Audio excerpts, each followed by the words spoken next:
জয়গুরু বন্ধুরা, আমার channel beauties কিচেনে আপনাদের সবাইকে স্বাগত। আজকে আমি আপনার রান্না করে দেখাবো পুঁটি মাছ দিয়ে পালং শাকের তরকারি। এখানে দেখুন একদম টাটকা পুঁটি মাছ নিয়ে আসছে আপনাদের দাদা। আমি বাড়িতেই কেটে নিয়েছি, সুন্দর কেটে বেছে ধুয়ে লবণ হলুদ মাখিয়ে রেখেছি। এবার আমি মাছটাকে ভেজে নেব। তেল গরম হয়ে গেছে, আমি দিয়ে দেবো মাছ ভাজা বসিয়ে দিয়েছি। মাছ ভাজা একটু তেলটা বেশি দেওয়া হয়ে গেছে।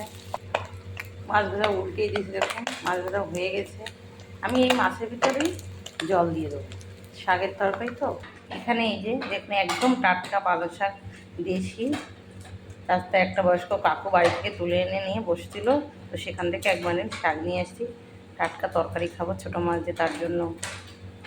তো আমি যে কেটে বেছে ধুয়ে রেখেছি, আমি মাছের ভিতরেই জল দিয়ে দেবো।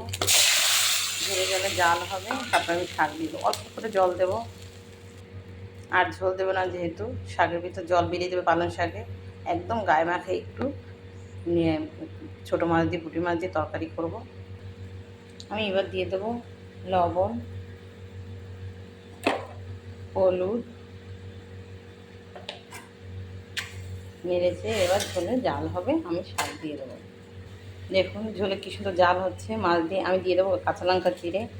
আমি 5টা কাঁচা লঙ্কা দিয়ে দিয়েছি। এটা কিন্তু কোনো আলু হবে না, শুধু একদম, এবং কোনো মশলাও না, কাঁচা লঙ্কা চিড়ে পালং শাক, শুধু পালং শাক দিয়ে ঝোল। আমি এবার পালং শাকটাও দিয়ে দেবো। দেখুন ঝোল একদম জাল হয়ে গেছে। আমি এবার শাকগুলো দিয়ে দেবো। পালং শাক দেখুন একদম, দেখুন মনে হচ্ছে ঝোল একটু নেই। এই ঝোল এক্ষুনি জল বেরিয়ে যাবে, শাকে পুরো একটু হয়ে যাবে।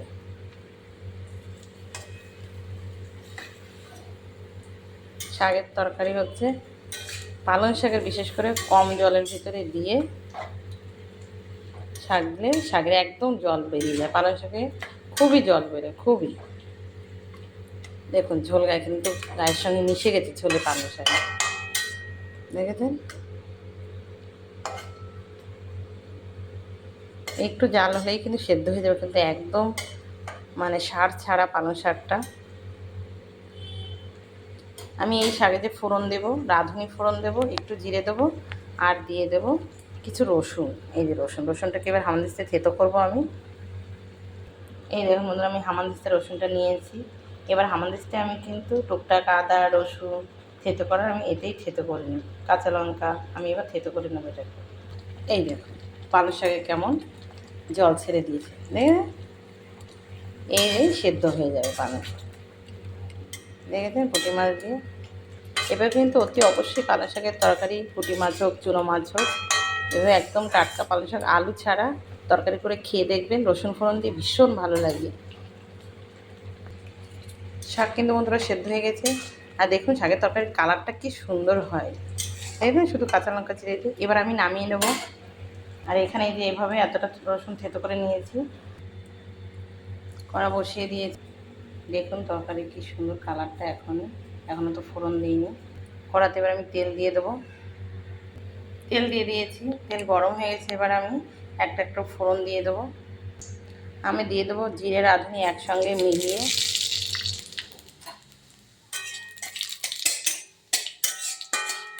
জিরে রাঁধুনি দিয়ে দিয়েছি।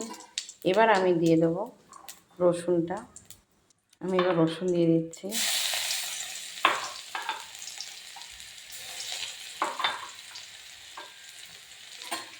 রসুনটা একটু নেড়ে চেড়ে আমি তরকারি ঢেলে দেবো।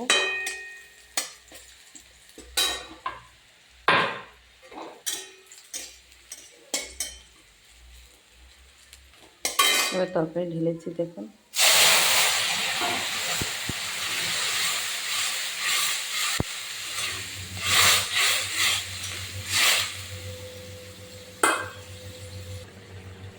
দেখুন বন্ধুরা তরকারি হয়ে গেছে, দেখেছেন কালার। আমি লবণ চেপে নিয়েছি, ভীষণ ভালো হয়েছে, ভীষণ ভালো খেতে কিন্তু সেই লাগবে। তো এবার আমি নামিয়ে নেব। দেখুন বন্ধুরা পালং শাকের তরকারি আমার হয়ে গেছে। তো আমার এই রেসিপিটা যদি ভালো লেগে থাকে তাহলে please please please like share comment করতে কিন্তু ভুল করবেন না, আর সাবস্ক্রাইবটা করে দেবেন। জয় গুরু।